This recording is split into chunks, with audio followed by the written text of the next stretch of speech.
Morning student, class 7th के प्यारे बच्चों। आप हिंदी व्याकरण का अध्ययन कर रहे हैं जिसमें आप 3rd चैप्टर तक रीडिंग कर चुके हैं। आज हम आपको चैप्टर 4 विकारी शब्द संज्ञा। विकारी शब्द कौन से होते हैं? संज्ञा, सर्वनाम जो भी होते हैं। तो पहला हमारा क्या है? संज्ञा। तो आज हम विकारी शब्द संज्ञा का अध्ययन करेंगे कि देखें किस प्रकार संज्ञा अपना रूप बदल देती है वचन, लिंग, कारक के आधार पर। तो देखें, मोहन मेरा बेटा है, वह चलने फिरने में लाचार है, उसे बचपन में पोलियो हो गया था। इस बीमारी के कारण वह ठीक से चल फिर नहीं सकता। अगर चलता भी है तो बैसाखी लेकर। मोहन के मामा आगरा में रहते हैं, वे प्रसिद्ध डॉक्टर हैं, उनकी प्रसिद्धि दूर दूर तक फैली है। वे ही मोहन का ऑपरेशन करेंगे। दिसंबर के अंतिम सप्ताह में हम उसे आगरा ले जाएंगे।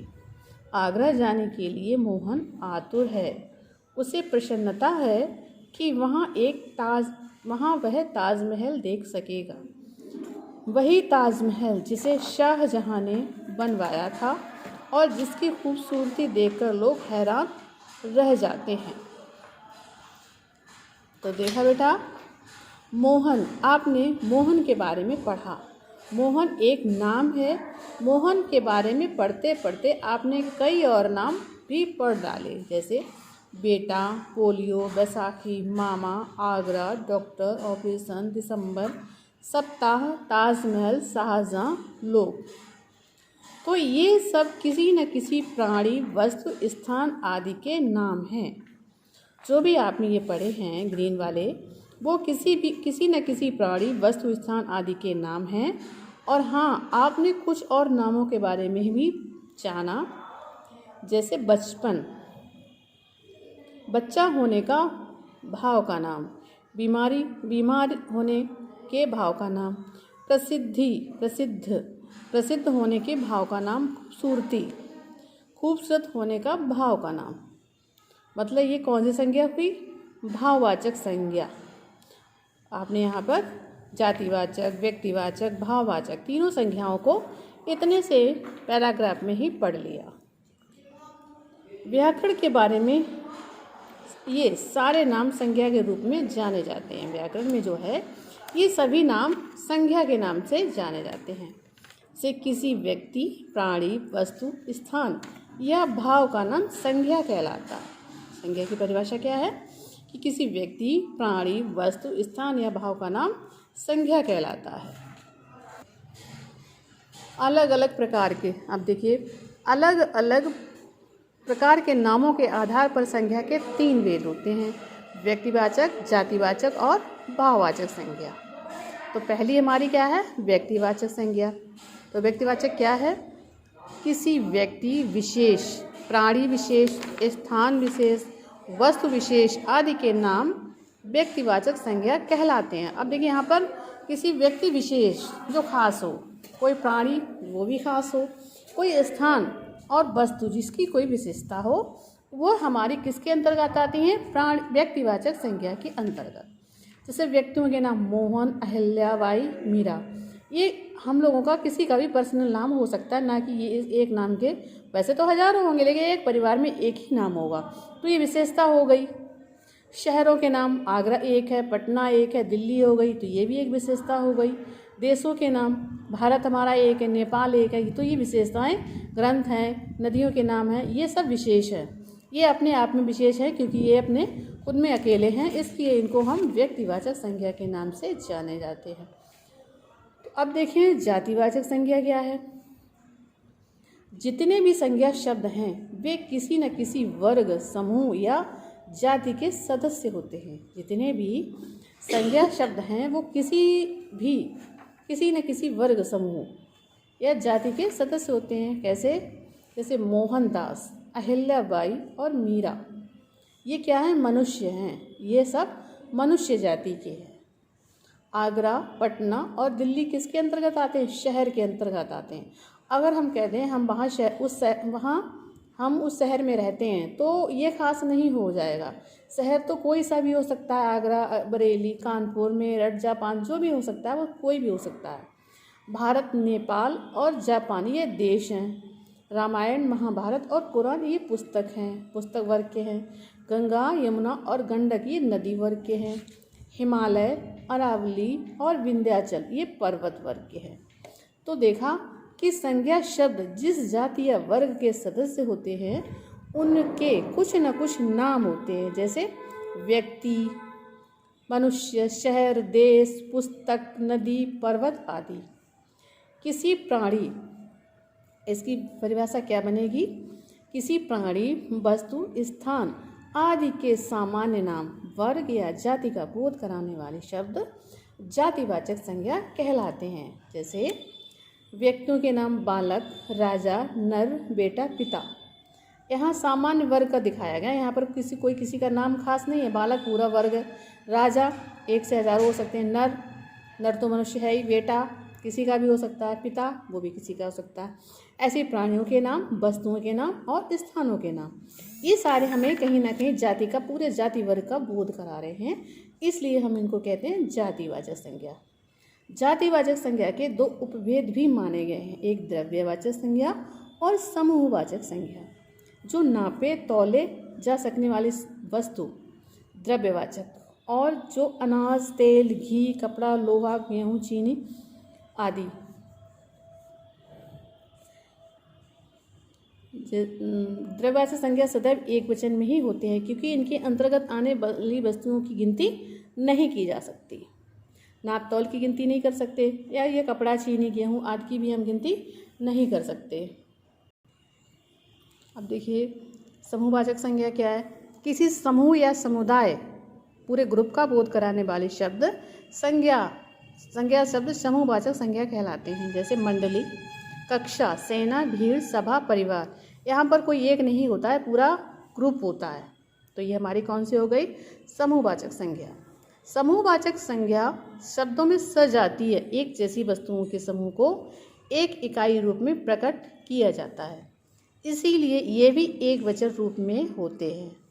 जब समान समूहों के लिए इनका प्रयोग हो तब इनका बहुवचन रूप में प्रयोग होता है। जैसे दोनों परिवारों, जब समान समूह होते हैं तो दोनों परिवारों मतलब ये बहुवचन में आ जाते हैं, वैसे किसमें होते हैं? एक वचन में।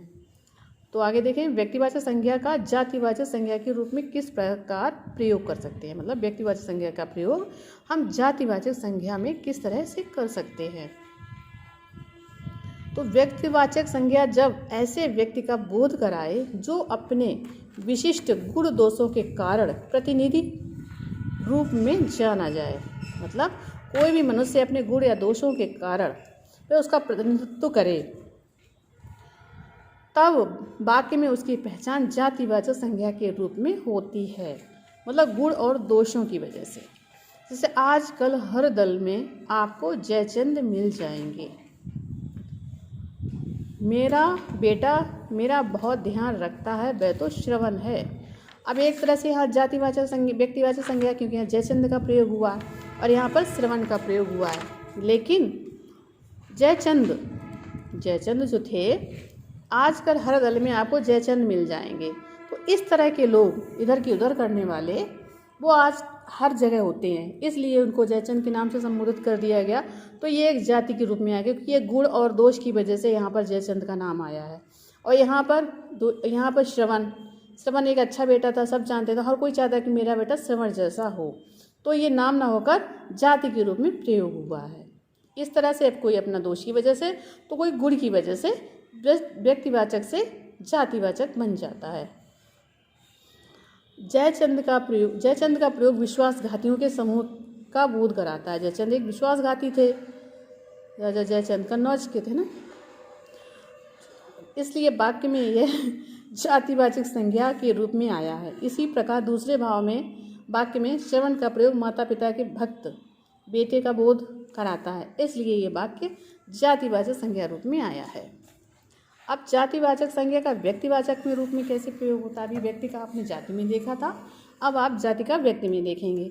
जातिवाचक संज्ञा जब किसी व्यक्ति विशेष के लिए प्रयुक्त होती है तब वाक्य में उसकी पहचान व्यक्तिवाचक संज्ञा रूप में होती है। जैसे नेताजी ने अपनी जीत का दावा किया।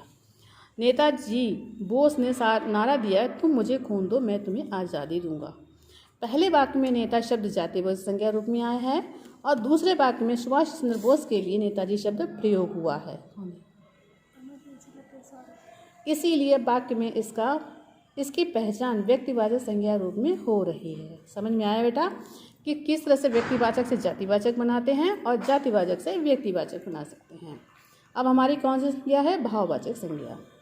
किसी भी दशा, भाव, दशा, अवस्था या गुण दोष आदि का बोध कराने वाले शब्द भाववाचक संज्ञा कहलाते हैं। जैसे बचपन, बच्चा होने का भाव, उदासी, उदास होने का भाव, बुढ़ापा, बूढ़े होने का भाव। भावों की गिनती नहीं की जा सकती, इसीलिए भाववाचक संज्ञा एक वचन में होती है। भावों को देखा या छुआ नहीं जा सकता, बल्कि इनका अनुभव किया जा सकता है। समझ में आ रहा है बेटा? भाववाचक संज्ञा दो प्रकार की होती है, मूल भाववाचक संज्ञा और व्युत्पन्न भाववाचक संज्ञा। कुछ भाववाचक संज्ञाएं मूल शब्द में होती हैं, जैसे जीवन, मृत्यु, घृणा, प्रेम, ईर्ष्या, ज्ञान, दया आदि मूलवाचक संज्ञाएं हैं। और कुछ भाववाचक संज्ञाओं का निर्माण जातिवाचक, सर्वनाम, विशेषण, क्रिया या क्रिया विशेषण के शब्दों के रूप में होता है। ये क्या है? व्युत्पन्न भाववाचक संज्ञाएं, जो देखिए यहाँ पर आपको दिखाई गई हैं। इन संज्ञाओं को आप देखेंगे और पढ़ेंगे, अच्छे से याद करेंगे। जो भी अभी हमने आपको समझाया है उसके अंतर्गत ये सारी संज्ञाएं आपको देखने को मिलेंगी। ये देखिए सारी है ना आप, तो यहाँ पर देखिए ये सारी आप याद करेंगे, अच्छे से रीडिंग करेंगे। इतना देख लेते हैं कि भाववाचक संज्ञा का जातिवाचक संज्ञा रूप में किस प्रकार प्रयोग होता है।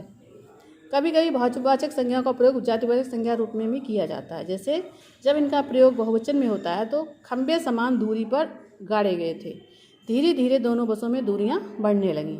पहले वाक्य में दूरी का प्रयोग भाववाचक संज्ञा रूप में अंतराल के लिए हुआ है और दूसरे वाक्य में दूरियों का प्रयोग जातिवाचक संज्ञा के बहुवचन के रूप में हुआ है।